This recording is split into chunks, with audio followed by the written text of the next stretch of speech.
la Zona Cero.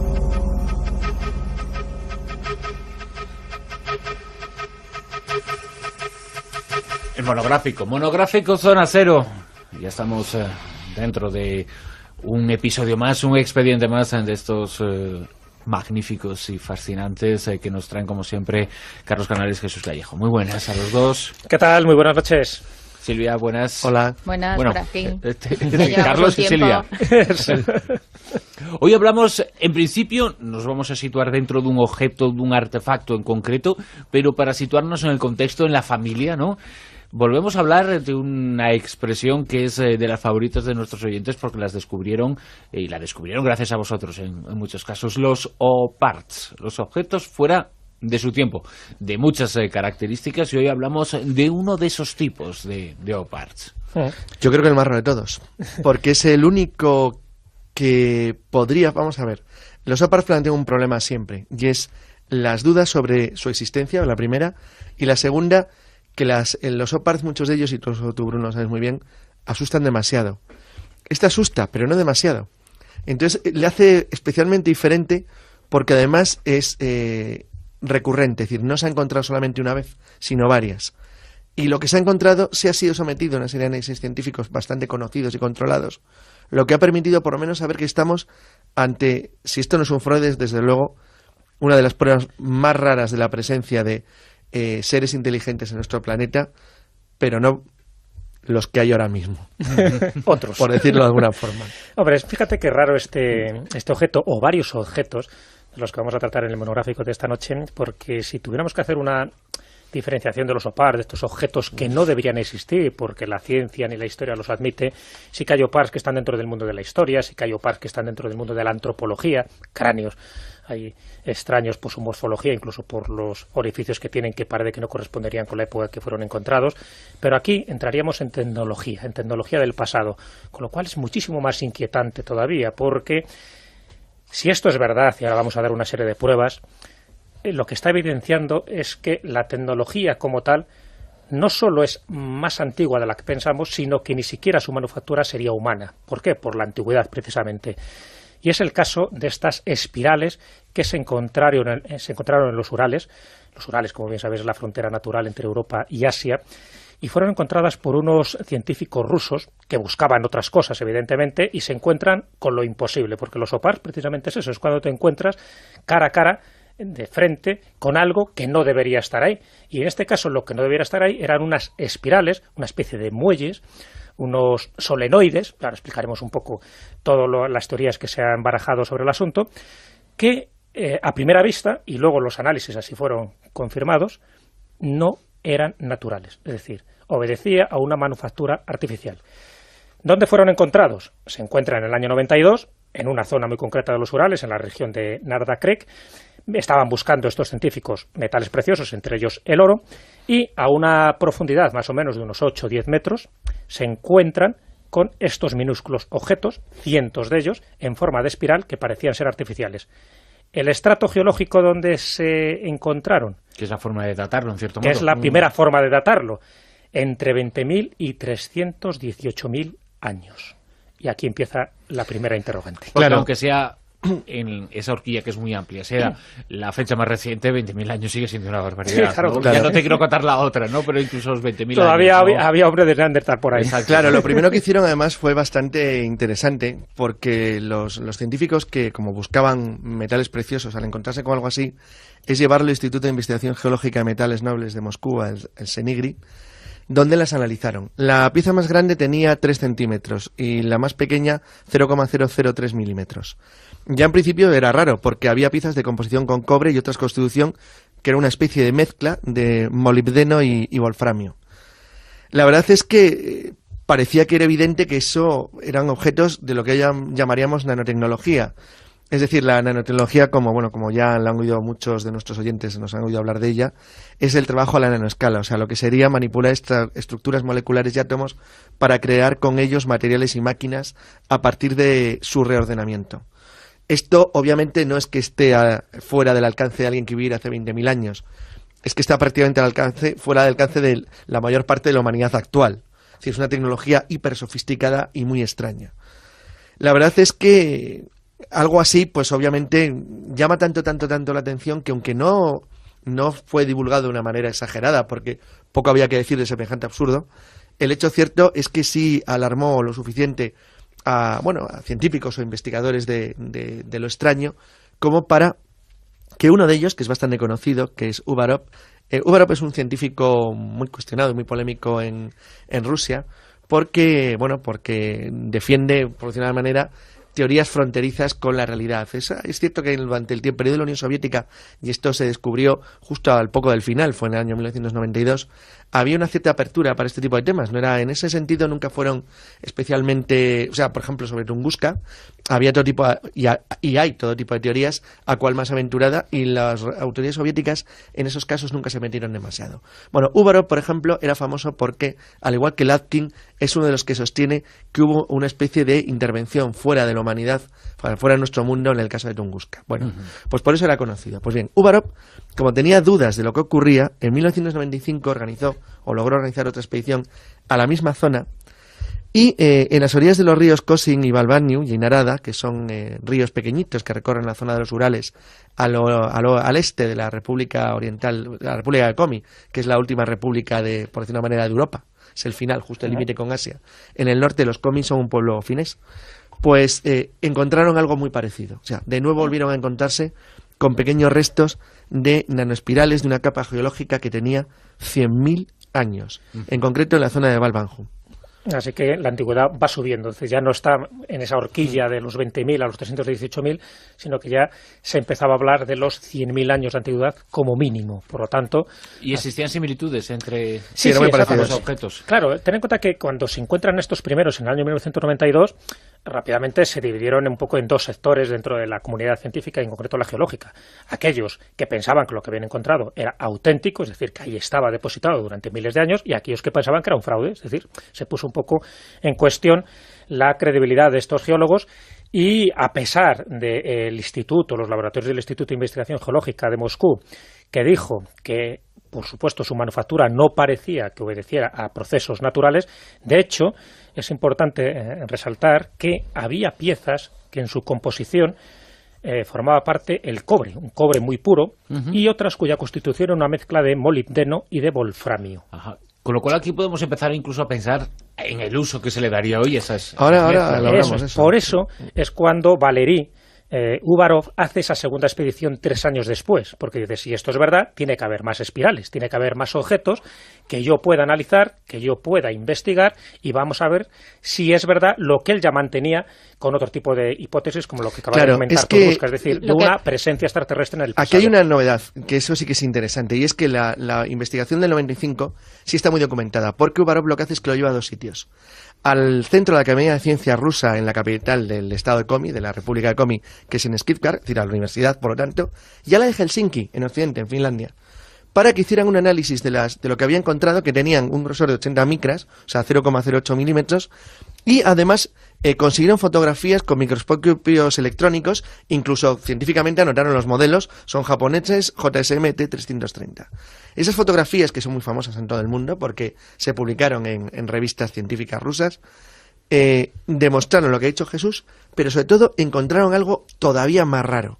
Y es que en algún momento algunas de estas placas, de estas pequeñas nanoespirales, habían sido cubiertos por una capa de cristal fundido, como si hubieran sido sometidas a temperaturas de 3.410 grados como mínimo. Claro, que es a la temperatura que funde el wolframio, también llamado tungsteno. Con lo cual, ¿qué horno sabía que pudieran fundirse esos metales a 3.410 grados? Claro, porque me imagino que en los 2 sitios donde se estudiaron estos objetos se descartó cualquier formación natural. Claro, es que los objetos son tantos, puede haber uno que, por casualidad, por las presiones tectónicas, todo lo que quieras, pues se creara esa forma de muelle.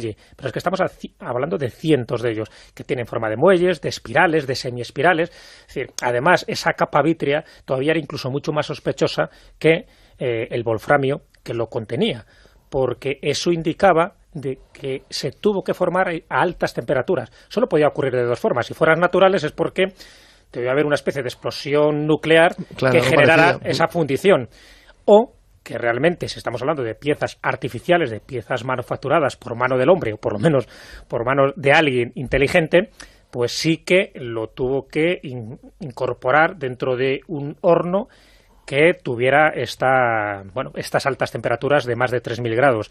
Todo esto es lo que hace que, juntando las piezas, porque no olvidemos que esta expedición que hace Uvarov en el año 1995 no la hace solo, la hace en compañía de una geóloga que es Elena Batbeyeva. Elena Batbeyeva es muy reconocida dentro de este campo, es decir, no sospechosa de mantener hipótesis extrañas o fascinantes como las que ha mantenido siempre Uvarov.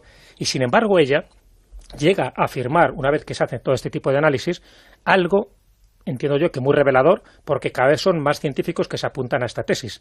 Elena Batbeyeva dice: los datos expuestos llevan a plantearnos la cuestión del posible origen extraterrestre de estos objetos. Claro, ya cuando te mete esta palabra extraterrestres para intentar explicar una hipótesis, quiere decir que ha descartado todas las demás, es decir, la formación natural y la formación de que nunca pudieron haber sido seres humanos los que enterraron estas nanoespirales en los Urales hace 100.000 años. El problema es que hay algo peor todavía, que va detrás de eso, y es ¿qué pueden ser? Es decir, ¿qué se parece de lo que hagamos ¿Y para qué servían? Claro, los seres humanos actuales, que se parezca a eso.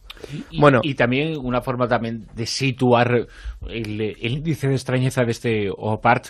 ¿Cuándo el ser humano, en qué año más o menos el ser humano estuvo capacitado para efectuar esto? Por lo menos en nuestra humanidad. A finales de los 80. O sea, hace... Sí. Nada, muy poco. Es decir, porque para eso tú tenías que tener capacidad de reubicación molecular, que eso es algo muy reciente. Hombre, ten en cuenta se que hizo ocasionalmente, por ejemplo, siempre se ha utilizado recientemente, pues eso, para la fabricación de bombillas, para los tubos de rayos X, para las bujías, para los blindajes de carros de combate. Sí. Pero no el sistema. Teníamos los españoles que interesaba tanto a Hitler, ¿verdad? Claro, pero atención, aquí hay una novedad, es decir, la escala a la que se está trabajando. Es decir, eso es lo que lo diferencia de la utilización. Es decir, por eso le llamamos nanoespirales, que es un concepto muy moderno. Verás la teoría más curiosa. La teoría más curiosa lo que intenta demostrar es qué se parece de lo que hemos hecho los humanos a esto y para qué se usa. Que es la respuesta, la pregunta normal que se haría un científico, que es lo que hace tanto la científica rusa Comentó Jesús como el propio Uvarov. Fijaros que las respuestas son muy curiosas, porque ellos llegan a la conclusión, en base a los aumentos de 100 aumentos sobre los objetos, que parecen solenoides. Bueno, el solenoide es fundamentalmente una bobina de alambre enrollado, en forma de cilindro alargado, que al transportar corriente eléctrica se asemeja a un imán, de manera que el núcleo móvil es atraído hacia una bobina cuando fluye una corriente. De esa manera se transforma la energía eléctrica en energía mecánica. Bueno, eso es lo que parecen ser. Dice, bueno, ¿y para qué se puede utilizar esto? Sobre todo si están hechos de molibdeno. Pues ahí es donde está el gran problema.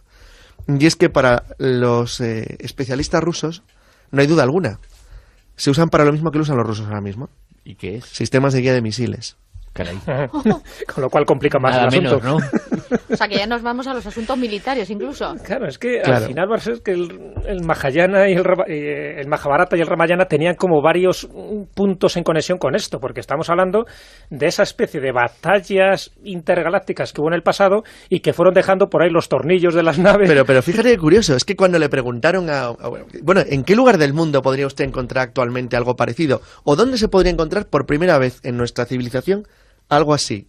Y la respuesta es genial. En Los Álamos, Nuevo México, en junio del 45. Con la bomba atómica. Mirad, el informe que se hizo el 29 de noviembre de 1996, en función de todos estos datos que acabamos de comentar, este informe, que está publicado y firmado por varios estudiosos rusos, dicen, por esa institución que acabamos de comentar, la que está ubicada en Moscú, comentan, entre otras cosas, que el limo que se había incorporado en las espirales se caracteriza por ser un depósito de escombros de grava y piedras redondeadas del tercer nivel, creado por la erosión de las capas de la acumulación de sedimentos y cuya datación se remontaría al Pleistoceno superior, es decir, a los 100.000 años, basándose en todo ese limo que se había ido incorporando a las espirales. Y dice otra frase reveladora: la edad de estos sedimentos y las condiciones en las que se realizaron el análisis, se excluye casi totalmente la hipótesis de que la formación de cristales de tungsteno esté conectada con el lanzamiento de cohetes desde la cercana estación espacial de Plisek, porque esto es lo que dijeron aquellos que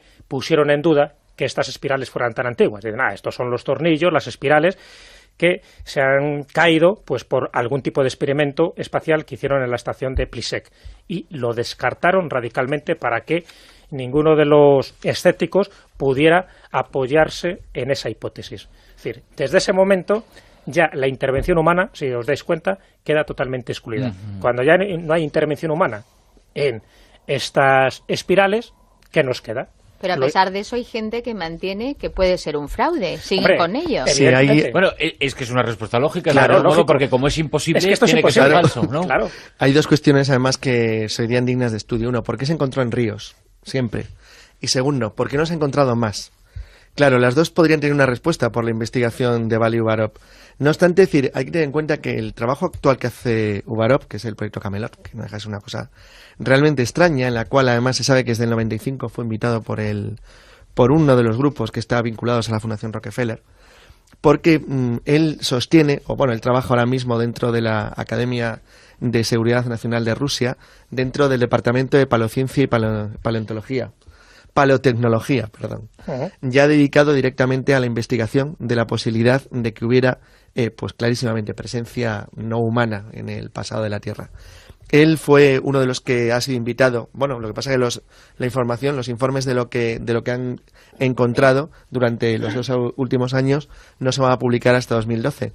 Pero él ha sido uno de los que ha llevado adelante las investigaciones últimas, tanto rusas como norteamericanas, en Tunguska, debido al centenario. La verdad es que la historia es rara como mínimo, porque nos plantea un montón de incógnitas curiosísimas. Y si esto fuera cierto, si de verdad los datos que tenemos o los datos que contamos sobre las microespirales son verdad, pues es una prueba tremenda de la presencia extraterrestre en la Tierra. Lo que pasa es que habría que verificarlo de manera definitiva.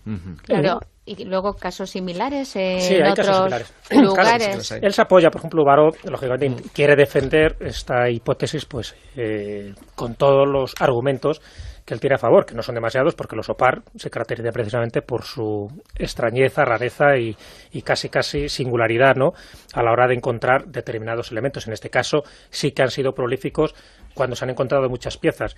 Él mantiene una hipótesis que encajaría perfectamente en esto de las espirales de los Urales, porque él piensa que aquí en la Tierra hay una base secreta de estas, vamos a llamarlo, inteligencias alienígenas. Lo conecta y lo relaciona con el meteorito de Tunguska del año 1908. Él dice que ese meteorito, que era un meteorito, que no era una nave extraterrestre, pero que ese meteorito, cuando cae a la Tierra, es interceptado por este tipo de seres extraterrestres que tendrían una base en la Tierra. Entonces, precisamente para que no se produjera una catástrofe de una magnitud tremenda, pues ellos lo interceptan en el aire y por eso explosiona antes de que llegue a impactar contra la Tierra, en este caso en Siberia. Y entonces todos los elementos que se han ido encontrando a lo largo de la historia que tienen que ver con este tipo de piezas o de tecnología del pasado, lo incardina dentro de su hipótesis. Pero ahí ha rizado un poquito el rizo. Claro, Sí, ahí claro, exagera. efectivamente. De hecho, Ahí se columpia bastante. claro, porque él, por ejemplo... Por eso no le tienen en cuenta esto de las espirales, porque dice, este es el que dice lo de Tunguska, Eso pues es. entonces también será una metedura de pata. El problema es querer buscar una explicación a algo que no la tiene y Ahí que está. es imposible someterlo a un análisis racional. Porque es irracional. Es imposible, es real, pero es imposible. Claro, Y es se como acabó, ¿no? ocurre. De hecho, cuando Uvarov acompañó a Lapkin al grupo que está en la Universidad de Krasnoyarsk obsesionados con la búsqueda de elementos metálicos en el entorno del impacto de Tunguska, bueno, del no impacto, porque no hizo nada de impacto contra el suelo.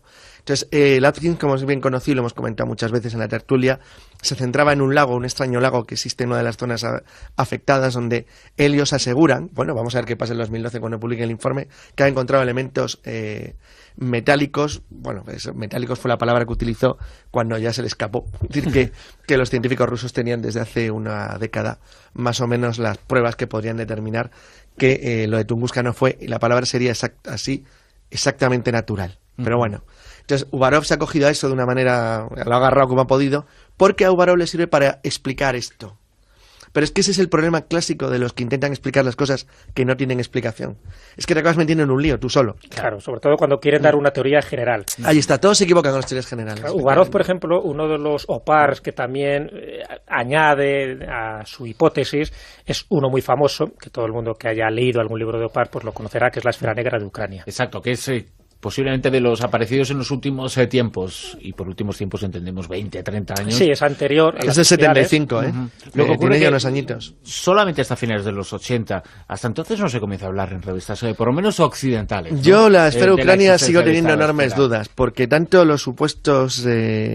primero tanto el descubridor Boris Nikolayevich Naumenko, que era un miembro Porque del Instituto yo de Física... creo, perdona, que fue en el año 91 cuando se publicó el primer artículo, por lo menos en España, sobre Claro, la esfera de pero- Ucrania. pero fíjate que dio es muy vieja. muchísimo que hablar en espacio y tiempo. En Es la muy revista antigua. Siempre del Oso, sí, sí. Teóricamente, por ensayos con seguridad, parece que apareció una formación, se encontró entre bloques de arcilla en el año 75. Sin embargo, cuando digo que es extraño, es porque el que he dicho, Boris Nikolayevich Naumenko, que era un miembro del Instituto de Física de la Tierra de Academia Rusia de Ciencias de la Unión Soviética, la antigua Unión Soviética, como los doctores Menkov del Instituto de Física de Moscú y Valentín Fomenko de la Asociación Industrial y Científica Soyuz, no encuentro datos de ellos, nunca he encontrado nada. Entonces yo reconozco que a mí esto me extraña profundamente. No obstante, la historia y es... más si sabemos lo que se supone Claro. que era esta esfera negra de Ucrania. Porque de las pocas cosas que se hicieron, me refiero a nivel científico, para datarla, para saber un poco lo que era, se hizo una radiografía de la esfera y se comprobó que el núcleo, que era semejante a medio huevo, poseía una densidad menor que 0, es decir, que se trataba de una masa negativa. Eso es imposible.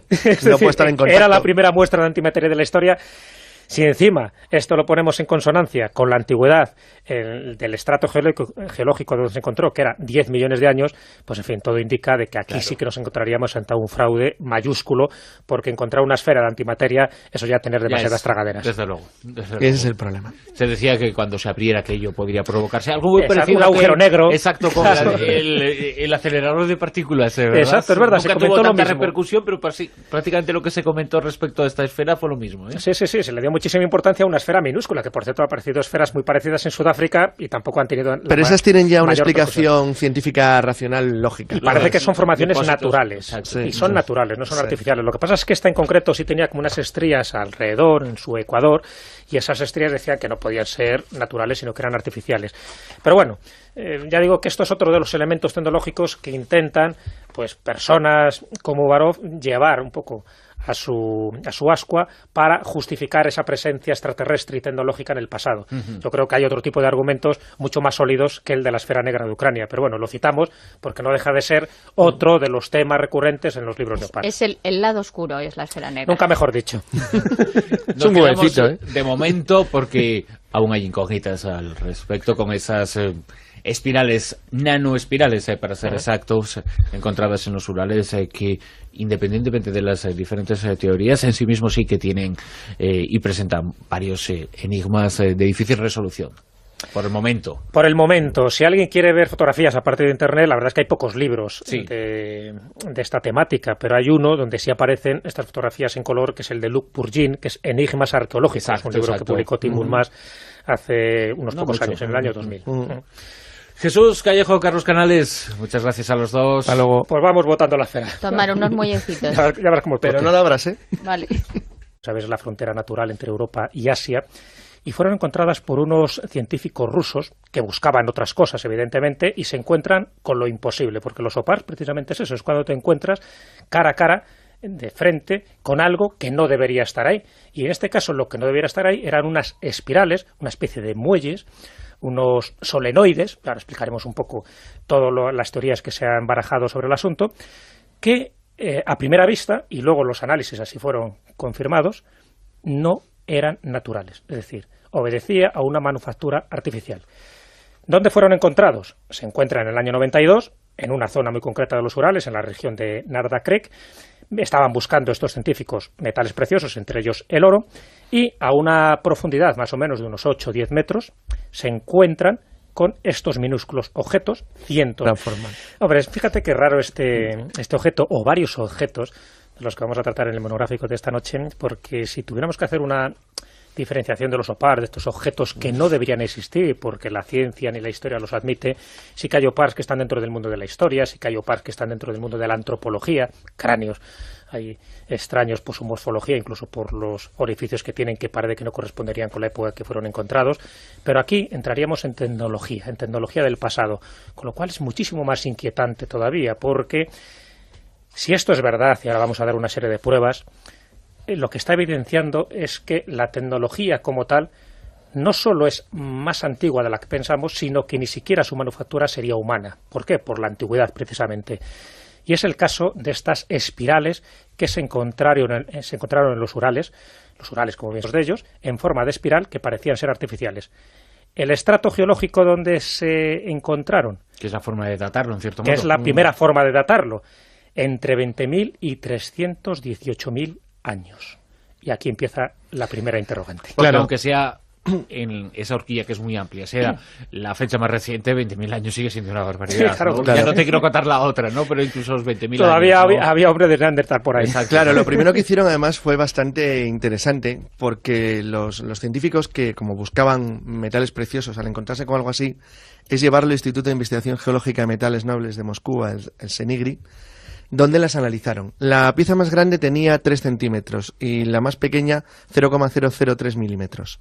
Ya en principio era raro porque había piezas de composición con cobre y otras constitución que era una especie de mezcla de molibdeno. Su tiempo, de muchas características, y hoy hablamos de uno de esos tipos de OPARTS. Yo creo que el más raro de todos, porque es el único que podría, vamos a ver, los OPARTS plantean un problema siempre, y es las dudas sobre su existencia, la primera, y la segunda, que los OPARTS, muchos de ellos, y tú Bruno lo sabes muy bien, asustan demasiado. Este asusta, pero no demasiado. Entonces le hace especialmente diferente porque además es recurrente, es decir, no se ha encontrado solamente una vez, sino varias. Y lo que se ha encontrado se ha sido sometido a una serie de análisis científicos bastante conocidos y controlados, lo que ha permitido por lo menos saber que estamos ante, si esto no es un fraude, es desde luego una de las pruebas más raras de la presencia de seres inteligentes en nuestro planeta, pero no los que hay ahora mismo. Otros. Por decirlo de alguna La Zona Cero.